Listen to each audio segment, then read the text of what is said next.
Come on, stand up. You've got this. Oh my God, she's standing. She's actually standing.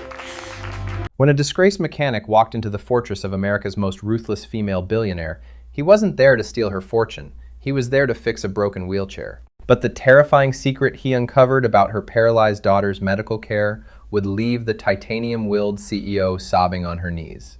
Vicki Turner was not a woman who accepted the word impossible.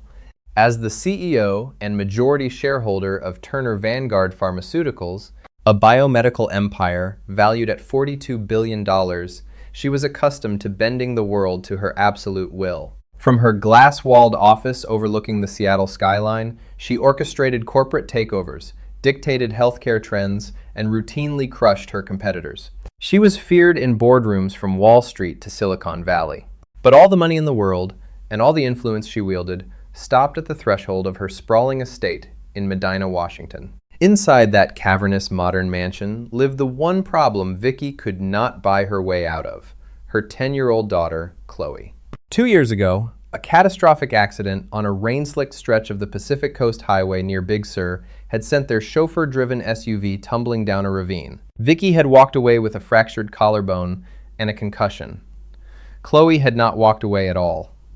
A severe spinal cord injury at the T10 vertebra had left the vibrant, horse-riding little girl completely paralyzed from the waist down.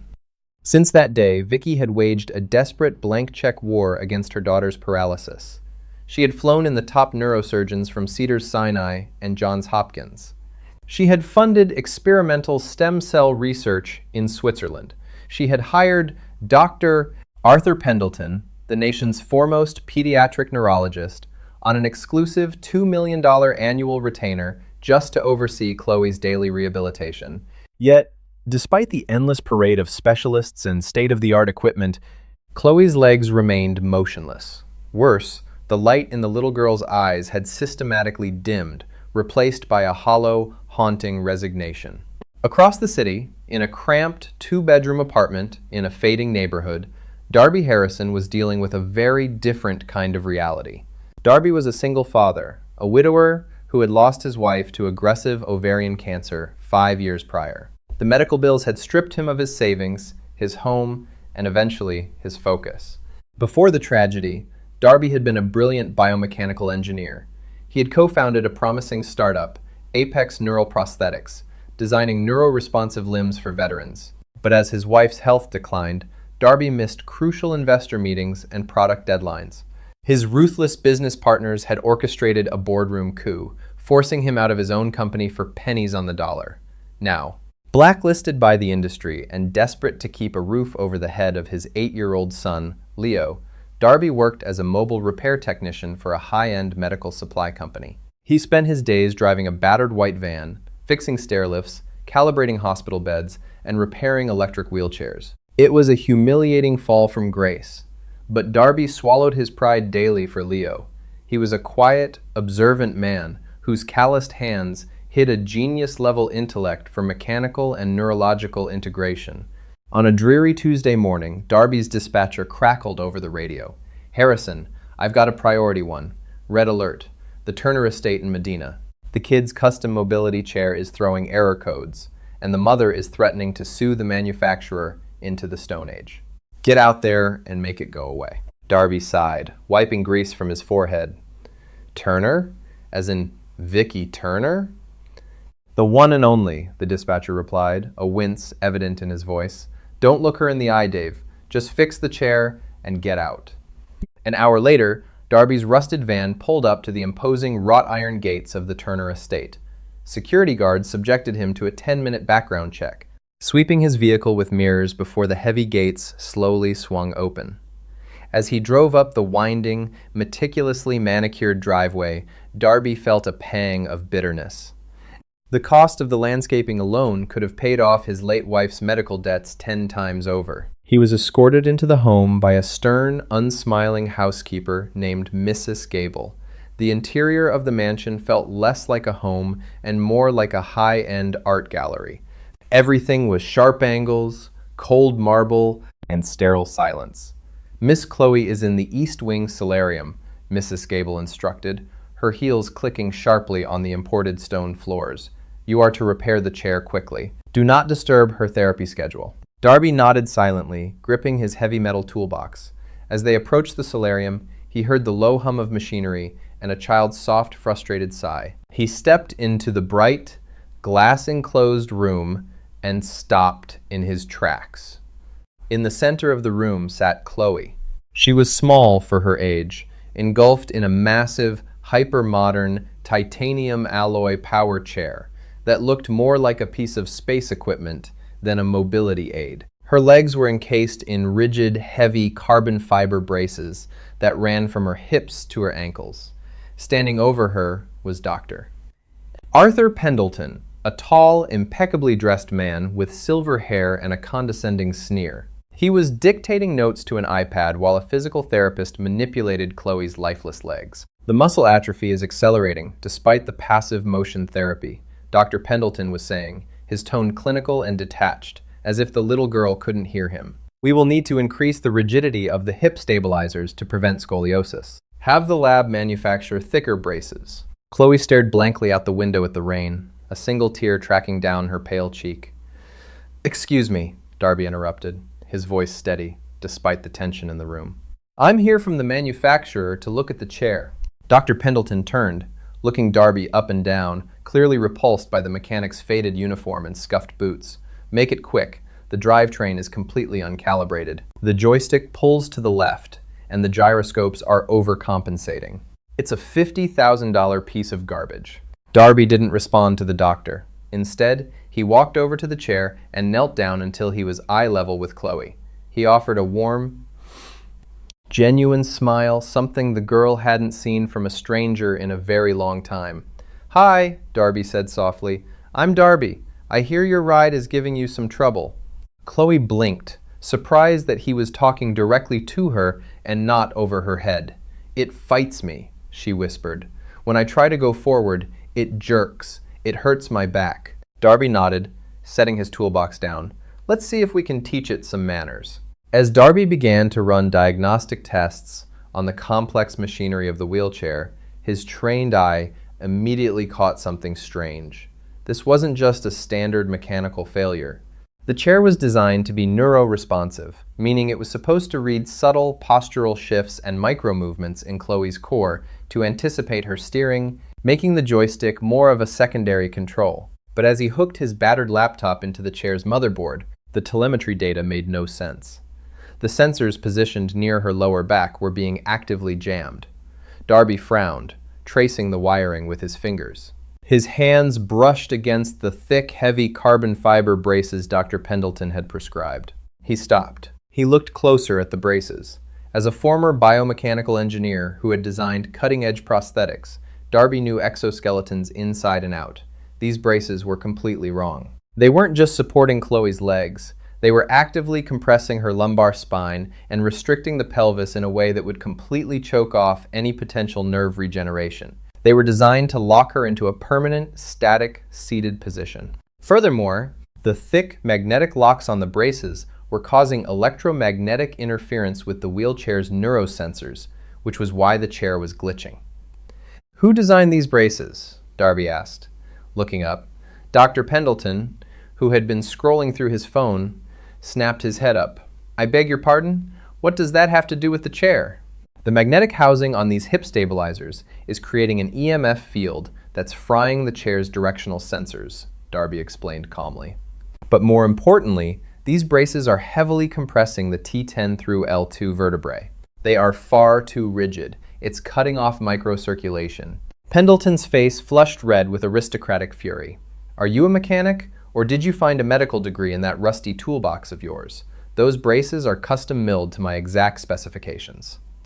"They are keeping her spine straight." "They're acting like a tourniquet on her central nervous system," Darby shot back, forgetting for a moment that he was just a repairman trying to keep his job.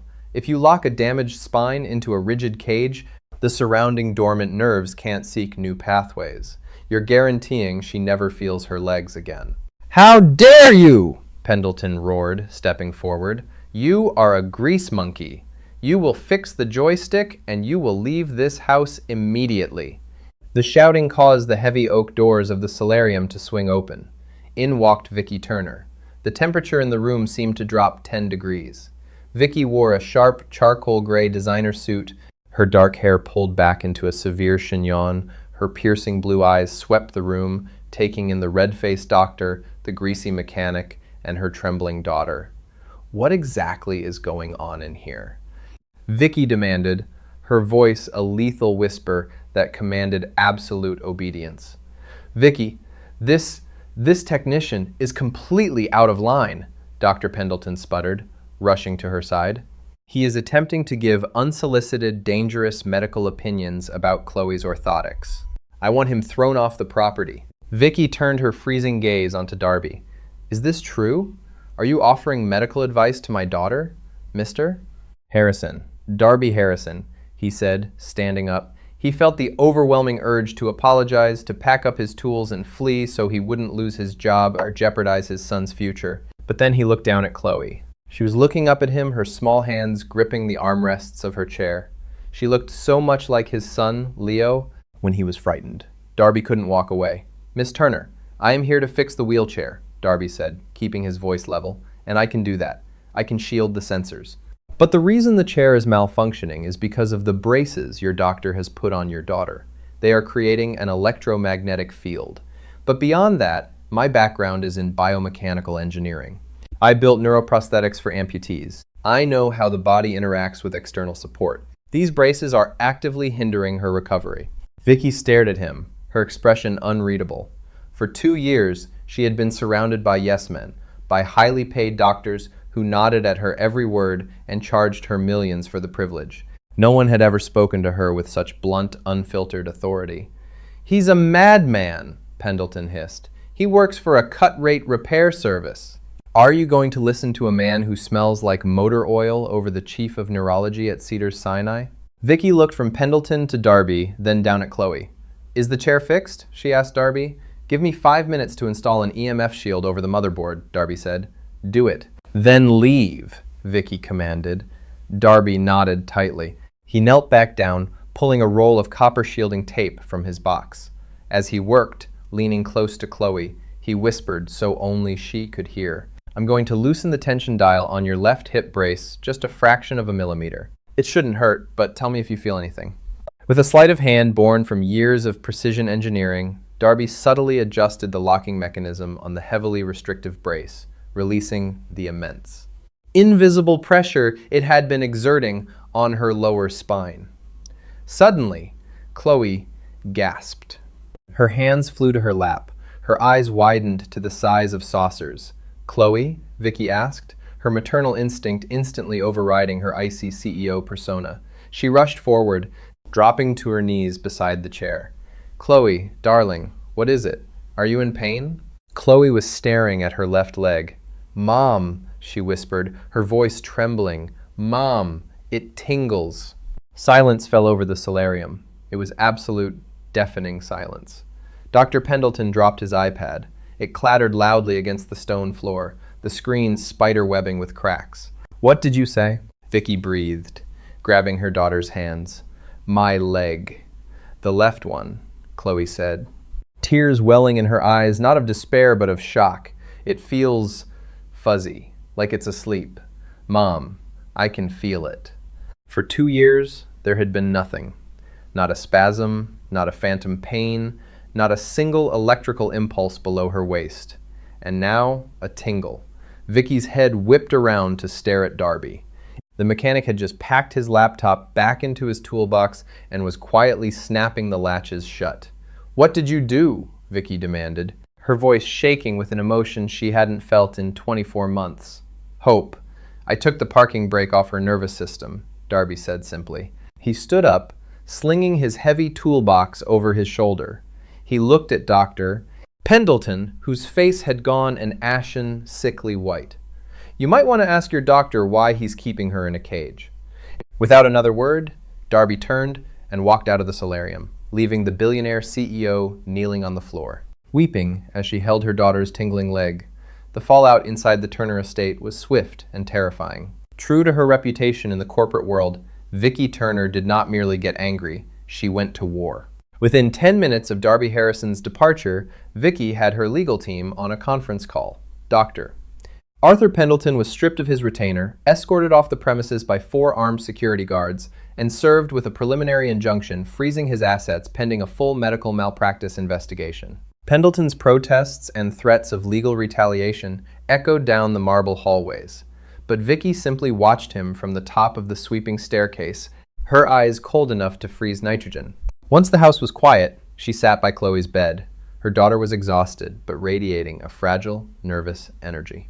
The tingling in her left leg had faded to a dull warmth, but the fact that the sensation existed at all was a medical miracle. Or rather, as Vicky was beginning to suspect, the suppression of it had been a deliberate medical nightmare. Leaving Chloe in the care of her trusted nurses, Vicky retreated to her home office. She bypassed her usual corporate fixers and dialed the direct line of a high-end private intelligence firm she kept on retainer for hostile takeovers. "I need everything you can find on a man named Darby Harrison," Vicky commanded into the phone. "He works for Cascade Mobility Repairs. I want his employment history, his financial records, his medical background, and his education. Dig deep. Have it on my desk by midnight." At 11:45 p.m., a secure encrypted file arrived in her inbox. As Vicky read through the 80-page dossier, her perfectly manicured hands tightened into fists. Darby Harrison wasn't just a mechanic. He held dual PhDs from MIT in biomechanical engineering and neurobiology. He was the original founder and lead patent holder of Apex Neuroprosthetics. The file detailed his tragic backstory: the agonizing decline of his wife from ovarian cancer, the mounting medical debts, and the devastating corporate coup orchestrated by his ruthless co-founder, Gregory Hale. Hale had exploited Darby's grief-stricken absence to dilute his shares, steal his proprietary blueprints, and oust him from the very company he had built. Blacklisted by Hale's powerful connections in the biomedical industry, Darby had been reduced to fixing wheelchairs to keep a roof over the head of his young son, Leo. But it was the cross-reference data at the end of the dossier that made Vicky's blood run cold. The intelligence firm had flagged a financial connection. Gregory Hale's company, Apex Neural, was the primary financial backer of a massive, upcoming clinical trial for a revolutionary, highly invasive spinal fusion surgery. The lead medical director for that upcoming trial? Dr. Arthur Pendleton. The pieces snapped together with horrifying clarity.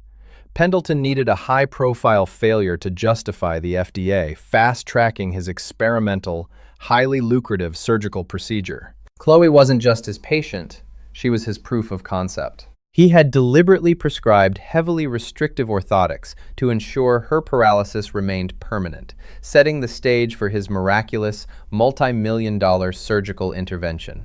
He had literally locked a 10-year-old girl in a carbon fiber prison for his own stock portfolio. Tears of pure, unadulterated rage spilled down Vicky's cheeks. She had paid a monster millions of dollars to torture her daughter, and a broken, disgraced father in a rusted white van had been the only one brave enough to stop it. The next morning, Darby was sitting in his cramped kitchen, spreading cheap peanut butter onto toast for his son, Leo. The apartment smelled of old coffee and radiator dust. He was mentally calculating if he could afford to buy Leo the new soccer cleats he needed, knowing he was likely going to be fired today for yelling at a billionaire's doctor. A heavy knock echoed on the peeling veneer of his apartment door. Darby sighed, patting Leo on the shoulder. "Eat up, buddy.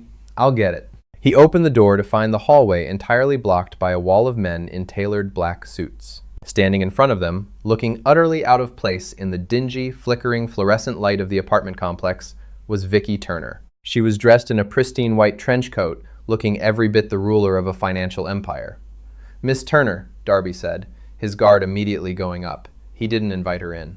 "If you're here to fire me, my dispatcher already sent the termination email." "I am not here to fire you, Dr. Harrison," Vicky said, using his academic title deliberately. "I am here to hire you." Darby blinked, his eyes narrowing. "I'm not a doctor anymore. I fix chairs." "You are the founder of Apex Neural, and you are the only person who has given my daughter a shred of hope in 2 years, Vicky said, her voice dropping to an intense, urgent timbre. I know what Gregory Hale did to you. I know what Arthur Pendleton was doing to my daughter. I intend to destroy them both. But right now, my only priority is Chloe. Vicky reached into her coat and pulled out a sleek black leather folder. She held it out to him. This is a contract for exclusive employment, she stated. You will have a $10 million operating budget, a private laboratory built to your exact specifications on my estate, and a salary that will ensure your son never has to worry about his future. In exchange, you will build the neural exoskeleton my daughter needs to walk again. Darby stared at the folder, then at the desperate, fierce mother standing before him. For the first time in 5 years, the spark of his old genius, the fire that had been extinguished by grief and betrayal, flared back to life. I'll need titanium carbon fiber weaves, Darby said quietly, and I don't work well with corporate oversight. Vicky offered a razor-thin smile. You answer only to me, and I only care about results. Over the next 3 months, the guest house of the Turner estate was transformed into the most advanced biomechanical laboratory in the Pacific Northwest. Darby worked relentlessly, fueled by endless pots of black coffee and the terrifying, exhilarating pressure of his task. He was building what he called the Dynamic Neural Interface Suit, DNIS. Unlike the rigid, suffocating braces Pendleton had used, Darby's design utilized a flexible, biosynthetic mesh woven with microscopic sensors. The suit was designed to act as an artificial nervous system, reading the faint, misfiring electrical signals from Chloe's damaged spinal cord, amplifying them, and translating them into mechanical movement through feather-light titanium hydraulic actuators. The mansion changed, too.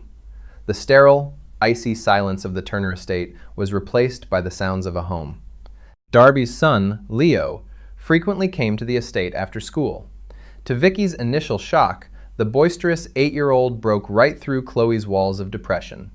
Soon, the massive hallways echoed with the sounds of their laughter as Leo pushed Chloe's newly repaired wheelchair through the house at breakneck speeds, playing laser tag. Vicky found herself frequently standing in the doorway of the laboratory, watching Darby work. She admired his quiet focus, his gentle patience when testing the sensors on Chloe's legs, and the way he spoke to her daughter not as a patient, but as a partner in a great scientific experiment. The ruthless billionaire CEO was softening, her heart thawing under the influence of this humble, brilliant man. You're pushing the servo motors too hard, Vicky noted one evening, stepping into the lab and handing Darby a cup of coffee.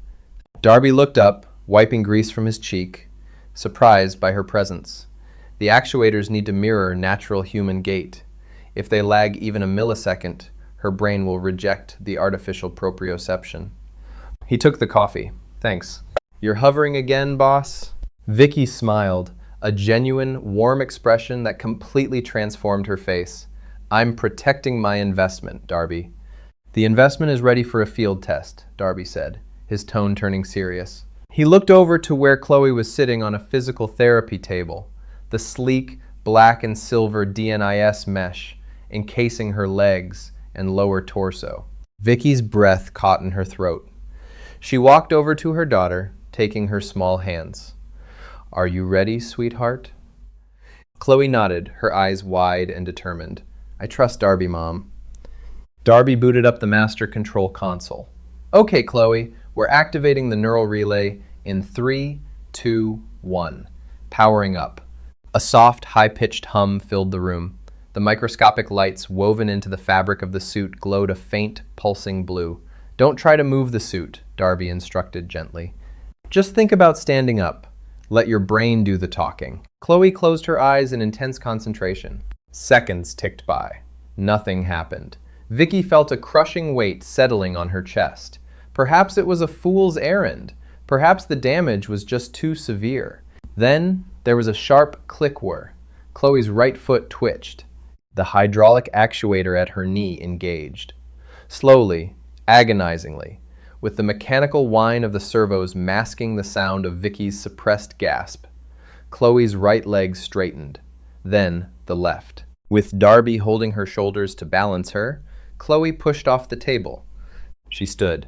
For the first time in 2 years, Chloe Turner stood at her full height, bearing her own weight, supported by a miracle of engineering and empathy.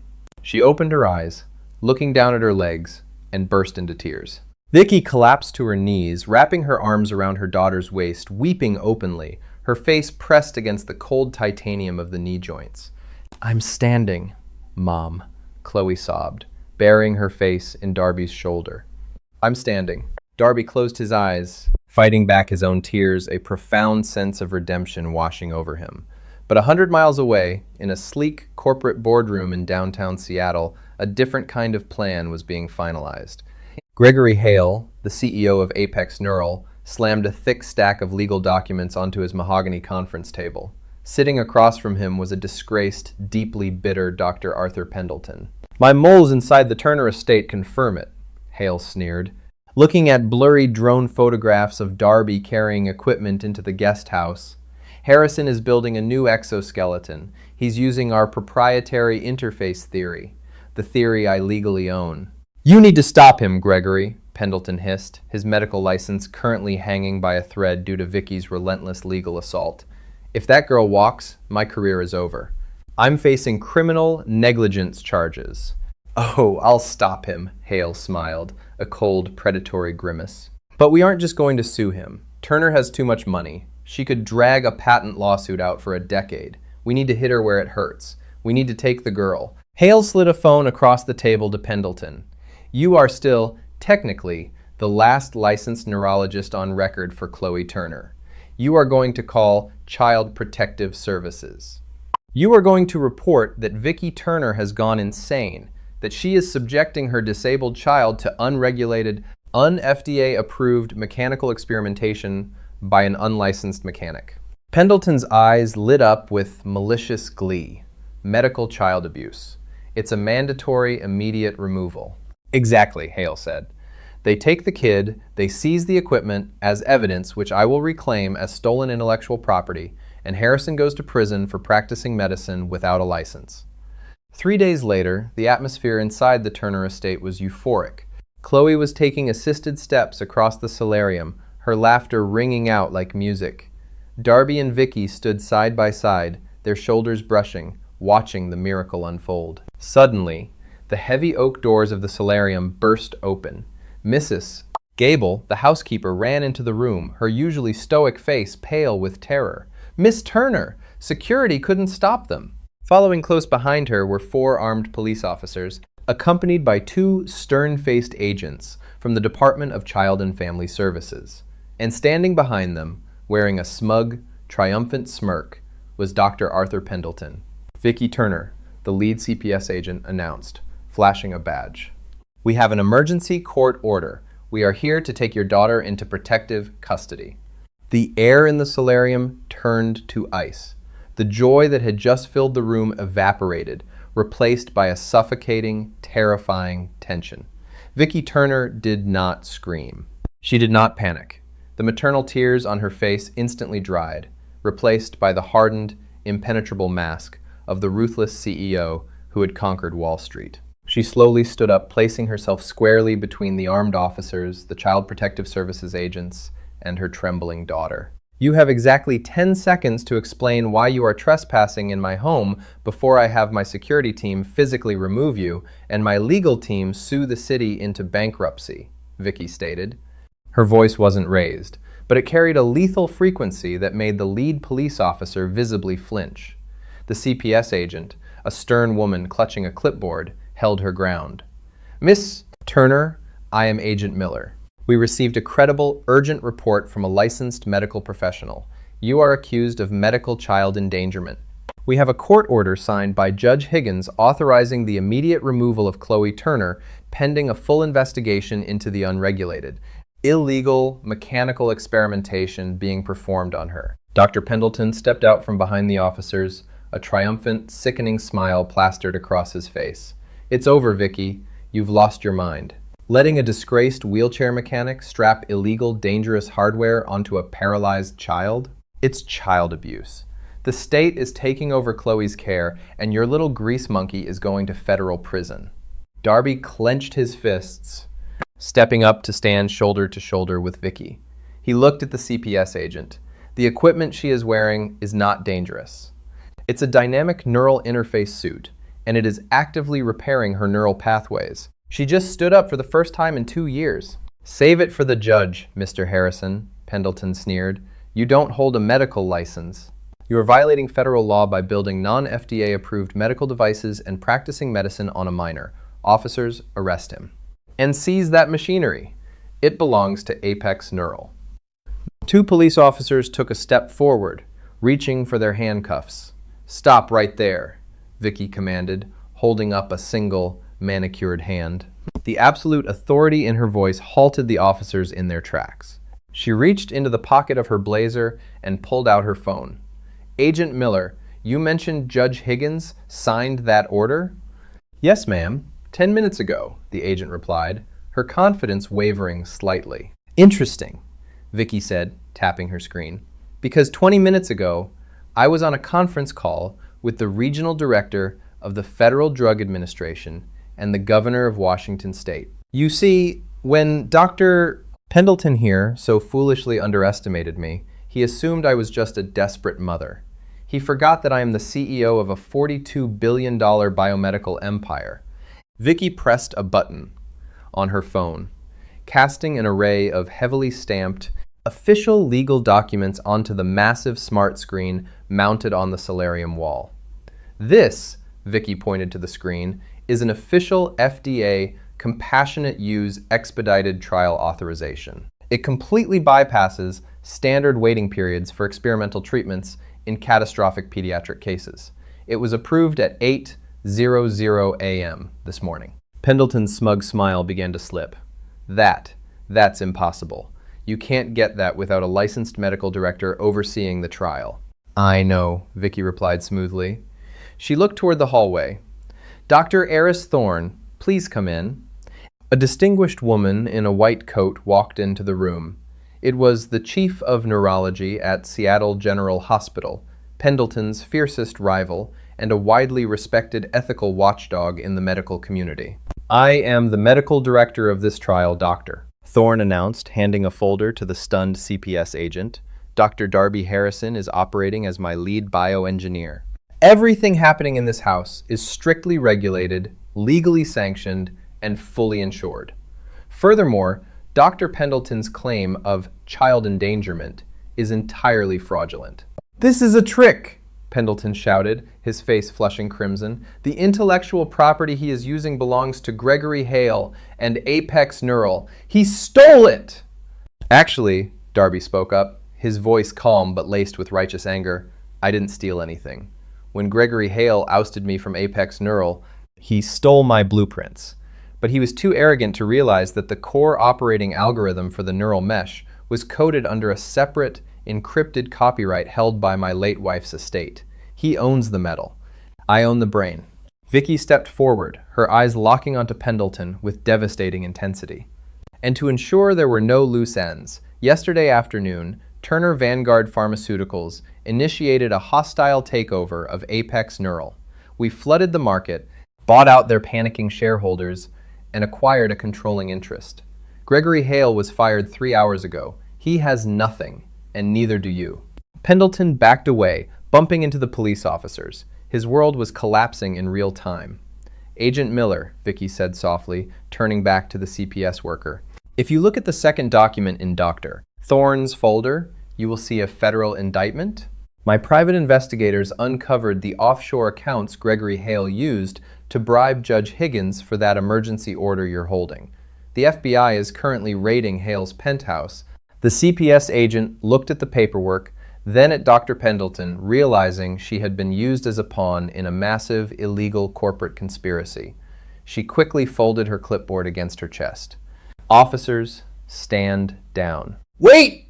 Pendleton shrieked, panic breaking his voice. She's paralyzed. You can't leave her with these lunatics. At that moment, the hydraulic servos in the room whined. Everyone turned. Chloe Turner, wearing the sleek, blue-glowing neural suit, had pushed herself off the physical therapy table. She didn't just stand this time. With her eyes locked on Pendleton, her small face set in an expression of fierce determination that perfectly mirrored her mother's Chloe took a step forward. Click whir. Her foot hit the stone floor.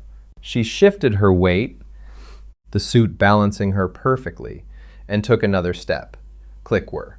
She walked directly past the stunned police officers, past the speechless CPS agent, and stopped right in front of Dr. Pendleton.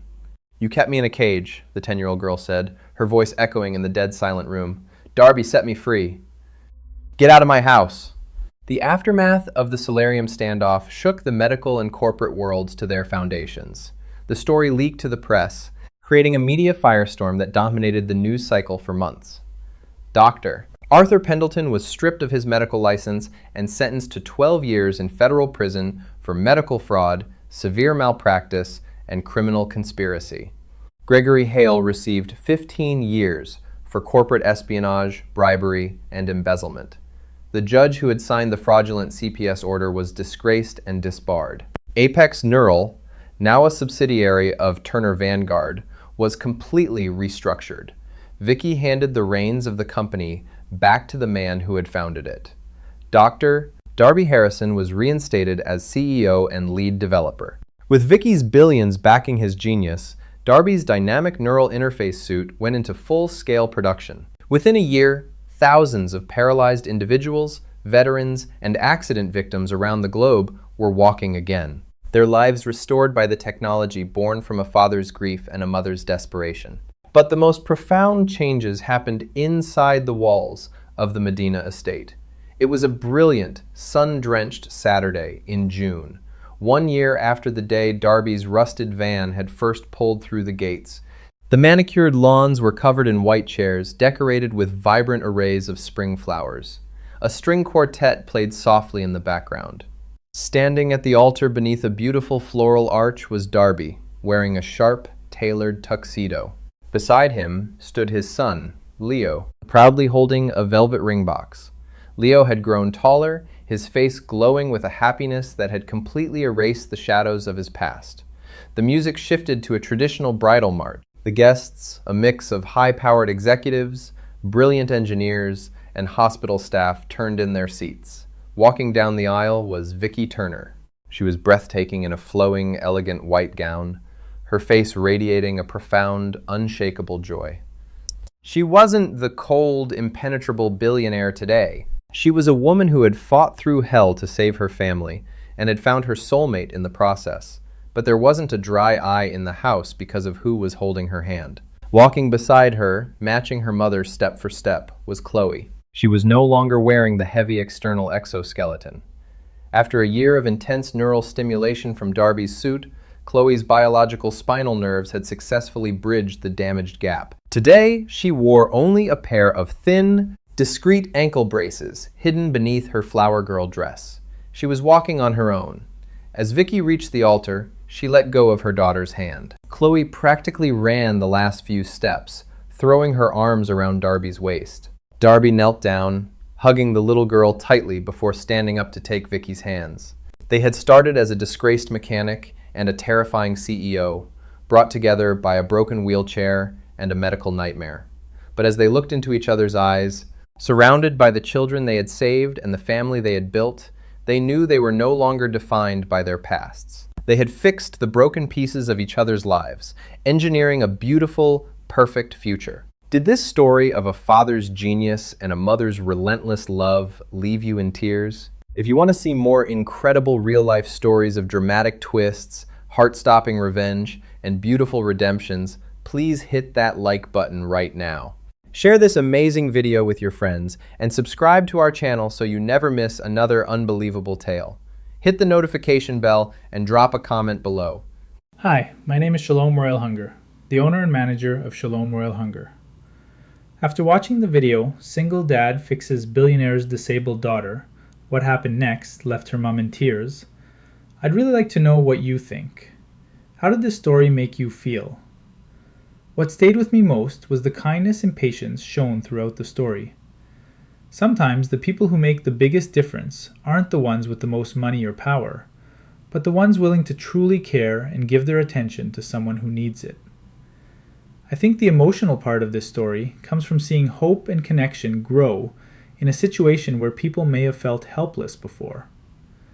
Do you think compassion can change the way people see each other, no matter their background? And have you ever met someone whose kindness made a lasting impact on your life or your family? Stories like this remind me that small acts of understanding can mean more than we realize in everyday life. If this story meant something to you, I'd love to hear your thoughts in the comments.